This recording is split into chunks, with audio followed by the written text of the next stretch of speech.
வணக்கம். ஸோ நம்ம இந்த வீடியோ என்ன பார்க்க போறோம்னா சலார் படத்தோட ரிவ்யூ தான். அவன் பேரு ஞாபகம் இருக்கு மாமா. எல்லாருமே கேஜிஎஃப் படம்னா பார்த்துட்டு வெறித்தனமா வெயிட் பண்ணிட்டு இருப்பாங்க இந்த படத்துக்கு. ஆனால் எனக்கு சத்தியமாக எந்த ஒரு எதிர்பார்ப்புமே இல்லை. ஏன்னா இந்த படத்தோட டீசர் ரிலீஸ் ஆகும் போதே ஜுராசிக் பார்க்க கொண்டு வருவாங்களே,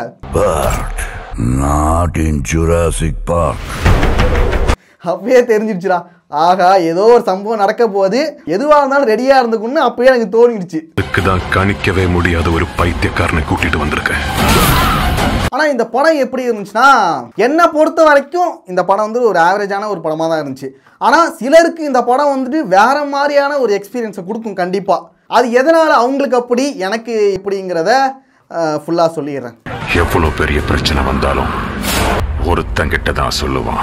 ஃப்ரெண்ட்ஷிப்பில் தான் இந்த படம் ஸ்டார்ட் ஆனிச்சு, அப்படியே நல்லா போச்சு. 2 உயிர் நண்பர்கள். சரிடா ஓகேடா, நம்ம எதிர்பார்த்த அளவுக்குலாம் இல்லை, நல்லா தான்டா இருக்கு படம் அப்படின்னு சொல்லி ஆரம்பிக்கும் போது தான் வர சம்பவங்கள் வர ஆரம்பிச்சிது. ஏற்கனவே கேஜிஎஃப் படத்தில் அம்மா சென்டிமெண்ட்டை போட்டு நம்மளை ஒரு வழி ஆக்கிட்டாங்க. சரி ஓகே, ஏதோ பார்த்தோம்னா நல்லா இருந்துச்சான்னு சொல்லி விட்டுடலாம். சரிடா, இந்த படத்தில் வித்தியாசமாக ஃப்ரெண்ட்ஷிப்பை கொண்டு வராங்க அப்படின்னு சொல்லி பார்த்தா இங்கேயும் அம்மா சென்டிமெண்ட் வந்து தாடி இருக்குது. ஃப்ரெண்ட்ஷிப்பும் இருக்குது இந்த படத்தில், ஆனால் இடையில இந்த அம்மா சென்டிமெண்ட்டு, இந்த அம்மா அது ரிலேட்டடாக வரும் பாருங்க அந்த சீன். அதனால் பார்த்தாலே வெறி. சரக்கு இருக்கா? கேஜிஎஃப் படத்தில் எது நமக்கு பிடிச்சதோ அது வந்து இந்த படத்தில் பிடிக்க மாட்டேங்குது. ஃபர்ஸ்ட் இந்த படத்தோட ஹீரோ பிரபாஸ் பற்றி சொல்லிடலாம். இதுக்கு முன்னாடி அவருக்கு வந்த சில படங்கள் வந்துட்டு ரொம்ப மோசமாக தான் இருந்துச்சு. அதுக்கு இந்த படம் அவருக்கு எவ்வளோ பரவாயில்லடா அப்படின்னு சொல்லலாம். சாரி அண்ணா, நானே பின்னாடி போயிடுறேன். இந்த படத்துலையும் வந்துட்டு டயலாக்ஸ்லாம் அதிகமாக கிடையாது, ஒன்லி ஆக்ஷன், ஃபைட் சீன் எல்லாத்துலேயும் சூப்பராக பண்ணியிருக்காரு. பிரபாஸோட ஃபேன்ஸுக்கு வந்து ஒரு ட்ரீட்னு சொல்லலாம். ஃபைட் சீன் எல்லாத்துலேயுமே சூப்பராக பண்ணியிருக்காரு. அதுதான் இந்த படத்தோட ஒரு பெரிய ப்ளஸ் நான் சொல்லுவேன். அடுத்து வந்து பிருத்திவிராஜ், அவர் வந்து அவருக்கு கொடுக்கப்பட்ட ரோலில் வந்து நல்லாவே நடிச்சிருக்காரு. ஒரு என்ட்ரி போடணும். அவருமே ரொம்ப சைலண்டாக, ரொம்ப நார்மலாக அந்த கேரக்டருக்கு அவங்களுக்கு என்ன கொடுத்துருக்கோ அதெல்லாம் நடிக்க முடியும். ஸோ அதுபடி நல்லா நடிச்சிருக்காங்க. அடுத்து இந்த படத்தில் நடித்த எல்லாருமே சூப்பராகவே நடிச்சிருந்தாங்க, அதில் எந்த ஒரு குறையும் சொல்ல முடியாது. சரி, ஃபஸ்ட்டு இந்த படத்தோட பாசிட்டிவ் எல்லாத்தையும் சொல்லிடலாம், அதுக்கப்புறம் நெகட்டிவ் சைடுக்கு வரலாம். இந்த படத்தோட ஃபஸ்ட்டு ப்ளஸ்ஸாக நான் என்ன சொல்லுவேன்னா, ஃபைட் சீன் எல்லாமே சூப்பராக இருந்துச்சு, அவ்வளோ சூப்பராக எடுத்திருந்தாங்க. நம்ம ரத்தத்திலேயே வயலன்ஸ் இருக்கு. அதே போல் சினிமோட்டோகிராஃபி நல்லா இருந்துச்சு. அப்புறம் ஆர்ட் ஒர்க்கு, அந்த செட் எல்லாமே சூப்பராக போட்டிருந்தாங்க. எனக்கு என்னமோ டவுட்டாகவே இருக்குது, கேஜியில் போட்ட அதே செட்டை தான் இதுக்கு மாற்றிட்டாங்களாங்கிறது டவுட்டாகவும் இருக்குது. என்னதான் இந்த படத்தில் வந்துட்டு நிறைய பில்டப் சீன் சொன்னாலுமே சில சீன் வந்து நல்லாவே இருந்துச்சு, உண்மையாகவே கூஸ்பம்ஸாக இருந்துச்சு. கேட்டுக்கிட்ட 700 பேர் என்ட்ரி போட்டிருக்காங்க, யார் வரா, எத்தனை பேர் வருவாங்கன்னு தெரியாது. அந்த ஓவர் பில்டப் தான் வந்துட்டு இந்த படத்துக்கு ஒரு நெகட்டிவாகவும் இருக்க போகுது. ஆனாலும் சில சீன் வந்து நல்லாவே ஒர்க் அவுட் ஆச்சு, நல்லா இருந்துச்சு. எத்தனை பேரை கூட்டிட்டு வர போறோம் தேவா? செகண்ட் ஹாஃபில் ஒரு சீன் வரும், அப்படியே கத்தியோட ஒரு சீன் வரும். அதை நான் வந்து ரிவீல் பண்ண அதெல்லாம் சொல்லலை. நீங்கள் தேட்டரில் பார்த்தீங்கன்னா உங்களுக்கு வந்து அது மரண கூஸ்பம்ஸாக இருக்கும். நம்ம ஆர்மி எங்க இருக்கு? ஸ்டோரியுமே நல்ல ஸ்டோரி தான், அது நல்லாவே இன்னும் கொண்டு போயிருக்கலாம். எனக்கு வந்து பாசிட்டிவோட நெகட்டிவ் தாண்டா அதிகமாக யோசிச்சுக்கிட்டே இருக்கேன். சரி, இந்த படத்தில் நெகட்டிவ்ஸ் எல்லாத்தையும் பார்த்துடலாம். ஃபர்ஸ்ட் மைனஸாக நான் என்ன சொல்லுவேன்னா, பில்டப் ஓவர் பில்டப்பாக இருக்கு. படம் முழுக்க பில்டப் தான். ஒரு இடத்துக்கு நடந்து போகிறாங்கன்னா அது நடந்து போய் அந்த இடத்துக்கு போய் சேர்றதுக்குள்ளே ஒரு பில்டப் ஷாட் வச்சு ஒரு மியூசிக்கை போட்டு அது ஸ்லோ மோஷனில் காமிச்சு ஒரு 4 பேர் அதை பார்க்குற மாதிரி. இந்த சீரியலெல்லாம் எல்லார் ஃபேஸையும் வந்து ஃபோக்கஸ் வைப்பாங்களே, அந்த மாதிரி மியூசிக் தான் போடல, மற்றபடி அதே கான்செப்டில் தான் வந்து நிறைய பில்டப் சீன் அதையும் எடுத்து வச்சுருக்காங்க. அது என்னென்னா, இந்த ஹீரோ இன்ட்ரோக்கு வந்துட்டு ஒரு பில்டப் கொடுப்பாங்கன்னு வச்சுக்கிங்க, அதுக்கு அவர் காட்டும் போது எல்லா இடத்துலையுமே பில்டப்பாக இருந்தால் நம்ம என்ன தான் செய்கிறது? இன்ட்ரோ காமிக்கிறீங்க ஓகே, ஏதாவது ஃபைட் சீன் வருதா அது காமிச்சிங்கன்னா ஓகே, அவர் வர எல்லா சீனுக்குமே பில்டப்பாக இருந்தால் நம்ம என்ன தாண்டா பண்ணுறது? அது ஹீரோக்கு மட்டும் கிடையாது, எல்லாருக்குமே ஒவ்வொரு கேரக்டருக்கும் வாப்பா உனக்கு ஒரு பில்டப் சீன் இருக்குப்பா. எந்த கேரக்டரை வந்து இன்ட்ரடியூஸ் பண்ணாலுமே ஒரு பில்டப் சீன் வச்சிடறாங்க. ஆக்சுவலாக கேஜிஎஃப்லையும் இதே மாதிரி பில்டப் தான் இருக்கும். ஆனால் அதுக்கும் இதுக்கும் என்ன ஒரு டிஃப்ரெண்ட்னா, அதில் ஓரளவு ஒரு மீட்டரில் இருக்கும், இங்கே வந்து ஓவராக போயிடுச்சு. ஒன்றும் இல்லை, ஒரு மெலிசான கோட்டுக்கு இந்த பக்கம் அந்த பில்டப் சீன் எல்லாத்தையும் பார்த்து நீங்கள் ரசிப்பீங்க, கூஸ்பம்ஸ் ஆவீங்க. அதே அந்த பக்கம் அந்த பில்டப் சீன் எல்லாத்தையும் பார்த்து சிரிப்பீங்க.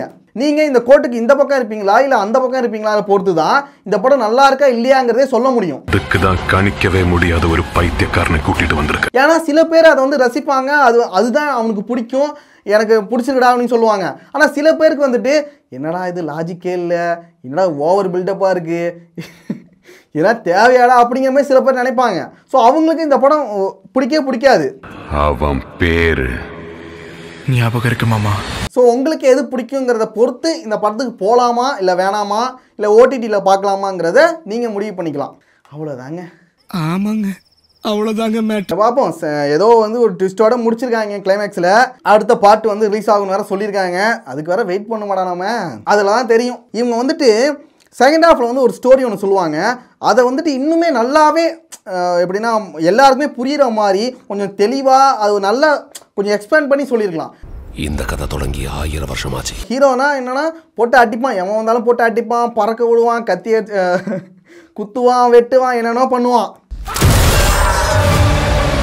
ஆனால் பிளான் பண்ணி எதுவும் பண்ண மாட்டான். அவனுக்கு அறிவுங்கிற சுத்தமாகவே இருக்காது. எவனா ஒருத்தன் வந்துட்டு பின்னாடி இருந்து கன்னை வச்சு சுட்டாலே அவன் செத்துருவான் தான். ஆனால் எவனும் பண்ண மாட்டானுங்க. ஆர்மினா இறக்குவாங்க, அவ்வளோ கன்ஸ் வரும், பயங்கரமாக இருக்கும் பார்க்கறதுக்கு. எப்பட்றா எதனா ஹீரோ வந்து சமாளிக்க போகிறாருன்னு பார்த்தா ஒரு கோடாலியை வச்சுக்கிட்டு ஒரு கத்தியையும் கோடாலியும் வச்சுக்கிட்டு வெட்டியே கொண்டுடுவார். எல்லாரையும் சதக்கு வெட்டியே கொண்டுடுவார். ஏன்னா அவ்வளோ கன்னுனா வச்சுருந்தீங்களா, எங்கடா அந்த கன்னு காணவே இல்லையடா, எங்கடா காண போயிட்டு.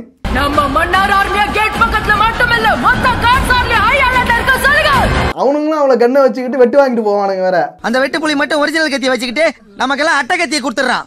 அந்த நாய் கொடுக்குற அல்ப காசுக்காக பாரு நம்ம உடம்புல எவ்வளவு வெட்டு வாங்க வேண்டியதா இருக்குது. அந்த காமெடி தானே ஞாபகம் வருது. ஹீரோவை பொறுத்த வரைக்கும் கொஞ்சம் பிளான் பண்ணி கொள்றது, ஒரு ஸ்கெட்ச் போடுறது அது மாதிரினா இருக்காரு. வருவாரு, எங்கேருந்து வருவாருன்னு தெரியாதுங்க. திடீர்னு வந்தாரு, எங்க இருந்தோ ஹீரோ மாதிரி வந்தாரு, என்ன பார்த்தாரு, போட்டு அடிக்க ஆரம்பிச்சாரு.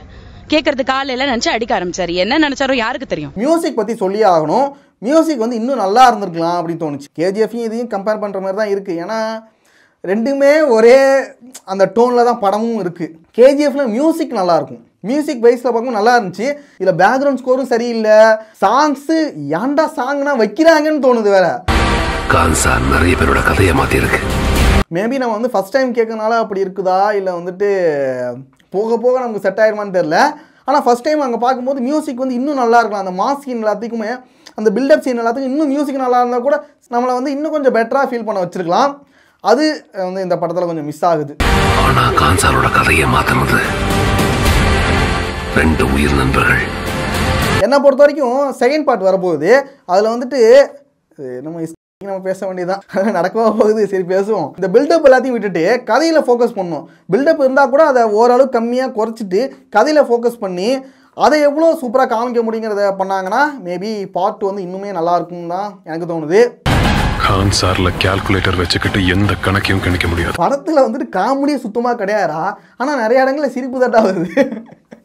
0 காமெடி தான் படம், ஆனால் சிரிப்பு வருது. என்னங்கிறது எனக்கே தெரியல. எனக்கு ஒரு டைலாக் ஒன்று நல்லா இருந்துச்சு. எனக்கு என்ன தெரியுமா, நீங்கள் இருக்கீங்களான்னு ஒரு பாட்டி வந்து சொல்லும்ல, நீ உண்மையாகவே இருக்கியான்னு தொட்டு பார்க்கலான்னு. அந்த சீன்னா அப்படியே மனசு அப்படியே உருக்குற மாதிரி ஒரு சீனாக அந்த டைலாக் நல்லா இருந்துச்சு. அது மாதிரி நல்ல நல்ல சீன்ஸும் இருக்குதான். ஞாபகம் இருக்கு மாமா. அவன் பேசுகிற வந்து வார்த்தை கூட பில்டப்பாக தான் இருக்கும். அது ஒரு பக்கம் சிரிப்பாக தான் இருக்குது. அவ்வளோதானே. ஓகே, அவ்வளோதான் வீடியோ. நீங்கள் இந்த படத்தை பார்த்துட்டு உங்களுக்கு என்ன தோணுச்சுங்கிறத கமெண்ட்ஸில் சொல்லுங்கள். நெக்ஸ்ட் ஒரு வீடியோவில் பார்க்கலாம். ஒன்று உங்களுக்கு வந்து பிடிக்கும், இல்லைன்னா ஜாலியாக சிரிச்சிட்டு இருக்கலாம். ரெண்டுத்தில் ஏதாவது நடக்கும்னு நினைக்கிறேன்.